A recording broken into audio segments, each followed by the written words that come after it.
Selamat malam kepada pendengar-pendengar di halaman Biar Page. Malam ini saya mau kongsikan sama kamu tentang Bobolian. Oke, macam yang kamu tahu, Bobolian ni orang yang macam kita panggil orang di luar sana macam gelar dia seorang dukun ataupun bomoh. Macam begitu.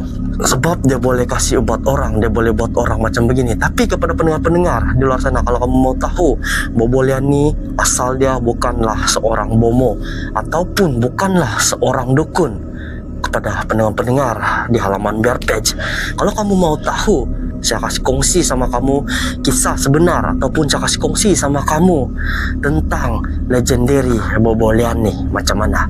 Oke, Bobolian ni seorang manusia biasa macam kita juga. Dia berinteraksi sama Tuhan. Contohnya dia macam berdoa ataupun dia minta pemberkatan begitulah sama Tuhan untuk sembuhkan orang tu, orang yang tengah sakit ni. Begitulah asal dia. So kepada pendengar-pendengar di halaman Biar Page, kalau kamu mau tahu kisah dia, saksikan video saya sampai habis. Oke, let's check it out. Oke, kepada pendengar-pendengar di halaman Biar Page, ada kisah tentang Bobolian ni. Oke, di mana kisah dia ni adalah kisah legendary Bobolian mendapat kuasa sebenar. Oke, berdasarkan cerita legendary dulu, Bobolian ni sebenarnya orang biasa macam kita. Dia dulu anak panggil di orang kampung panggil dia lah macam mau kasih obat orang. Contoh dia macam mau kasih doa begitulah. Oke, kalau ada adat istiadat tengah dijalankan di sebuah kampung tu, contoh dia begitulah, Bobolian dipanggil. Tapi lepas saja adat istiadat tu habis, dia akan dilupakan orang kampung, kasih lupa dia. Begitulah kehidupan Bobolian ni. Yang dulu lah orang pertama yang menjadi Bobolian ni. Oke, dijadikan cerita. Ada seorang nenek bernama Odu Orub. Odu Orub ni adalah seorang Bobolian di sebuah kampung. Oke, jadi pada masa tu dia dipanggil lah oleh orang-orang kampung untuk kasih doa-doa orang. Macam kalau ada orang sakit, kasih doa untuk meminta kesembuhan lah daripada Tuhan. So Bobolian ni dia belum ada kuasa pada masa tu. Contoh dia kuasa ni maksudnya dia belum boleh menyembuhkan orang yang tengah sakit. So bila dia sudah selesai dia punya acara tu, bila dia sudah selesai kasih doa orang tu, dia akan dilupakan lah begitu. So Bobolian Odu Orub ni dia pun memulahkan lah perjalanan dia ataupun dia memulahkan lah dia punya adventure ni.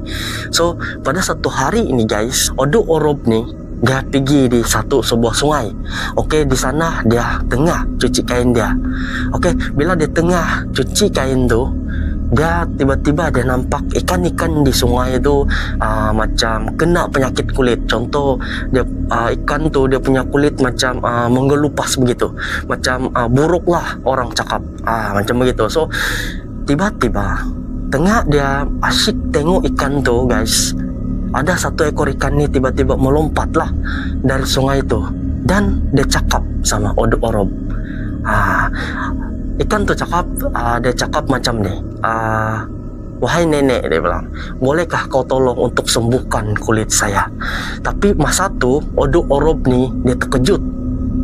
Kenapa dia terkejut? Sebab dia nampak first time dia nampak ikan yang boleh berbahasa manusia ni.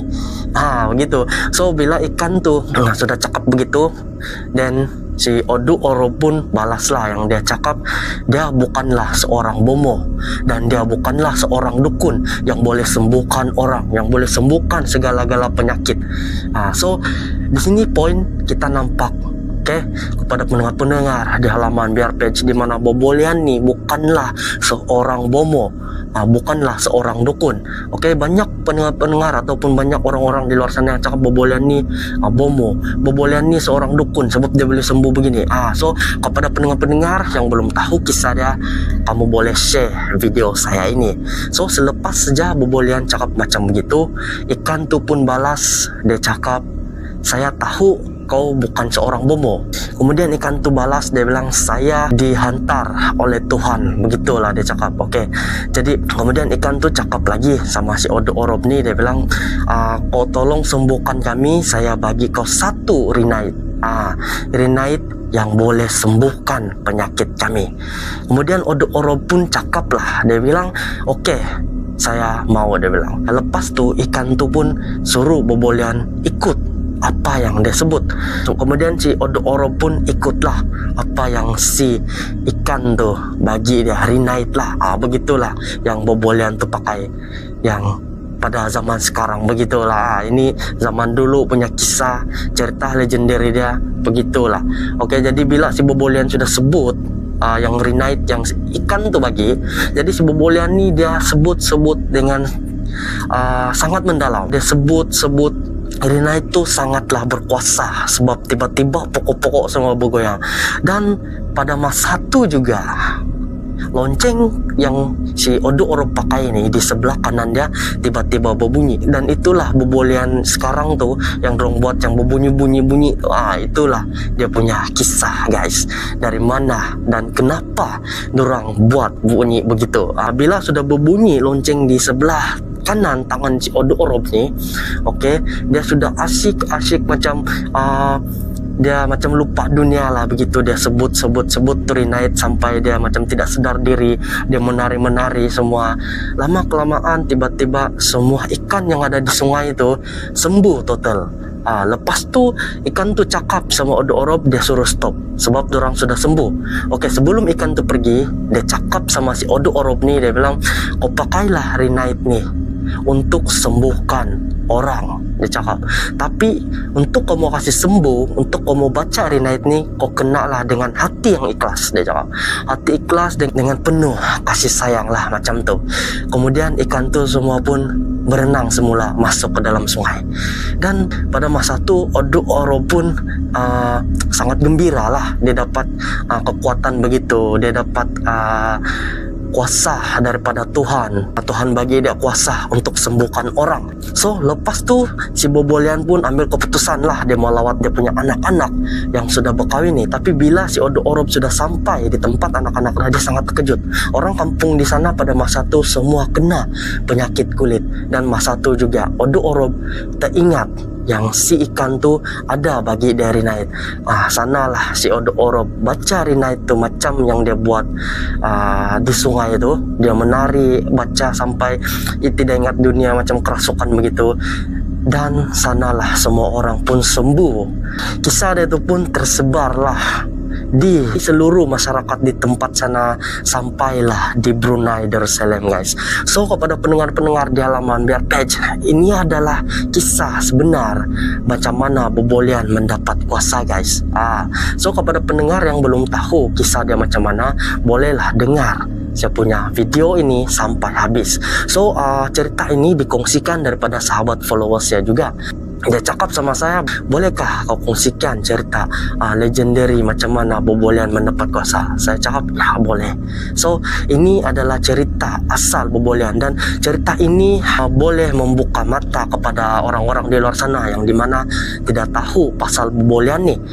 So kepada pendengar-pendengar di halaman Biar Page, itu sajalah dalam video saya pada kali ini. Jika Anda ada perkongsian ataupun jika Anda ada kisah benar berdasarkan pengalaman kamu, berdasarkan kisah benar kamu sendiri, bolehlah kongsikan kepada saya melalui Facebook page saya Borneo Reaction, ataupun melalui Gmail saya selvin89 alias gmail.com. So kepada pendengar-pendengar, jangan lupa subscribe YouTube channel saya Selvin Junior, dan jangan lupa follow Facebook page saya Borneo Reaction. Dan jangan lupa share kepada teman-teman Anda di luar sana untuk lebih banyak kisah seram yang akan saya kongsikan, ataupun kisah-kisah mistik ataupun kisah legendary yang berada di Sabah. So bertemu lagi kita di next perkongsian kisah seram tengah malam Anda.